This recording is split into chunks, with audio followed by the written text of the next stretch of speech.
उसके बाद राहुल गांधी का भी ट्वीट सामने आया था और उन्होंने भी खुलकर कहा था कि ये सही नहीं है जबरन उठाना, और वो शांतिपूर्वक तरीके से अपना प्रदर्शन कर रहे थे, लेकिन आपने बल का प्रयोग किया। लेकिन अब राहुल गांधी भी छात्रों की आवाज उठा रहे हैं, छात्रों से मुलाकात कर रहे हैं, स्टूडेंट के तमाम आप बीतियों को सुन रहे हैं उनके परिवार वालों के जरिए। अब क्या लगता है कि जैसा आपने कहा कि राहुल गांधी होंगे या नहीं होंगे, संसद की कार्यवाही तो स्थगित कर दी जाती है, क्या लगता है कि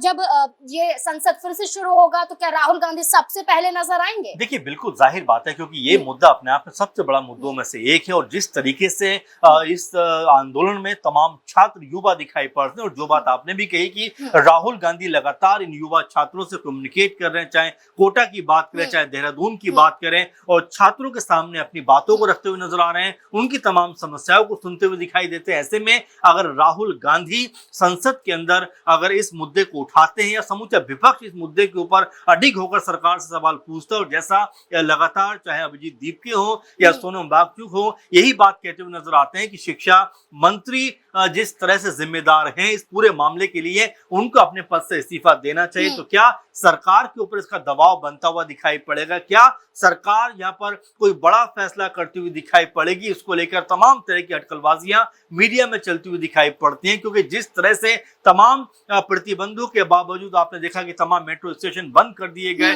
तमाम जगह पर बैरिकेडिंग कर दी गई, और 5 से 6 हजार के आसपास जवानों को खड़ा कर दिया गया, ताकि कोई भी छात्र जो है या कोई भी इस तरह से आंदोलन के जरिए कोई आवाज यहाँ पर बुलंद होती हुई दिखाई ना पड़े। लेकिन आपने देखा सुबह से ही बरसात का मौसम होने के बावजूद भी सैकड़ों हजारों छात्र वहां पर मौजूद दिखाई पड़े, और उन्होंने जिस तरह का जज्बा दिखाया है, हो सकता है कि सरकार को भी इस प्रोटेस्ट के सामने अपने आप को उनको झुकाना पड़े। क्योंकि देखिए, सरकार लोकतंत्र इसी का नाम है कि जहां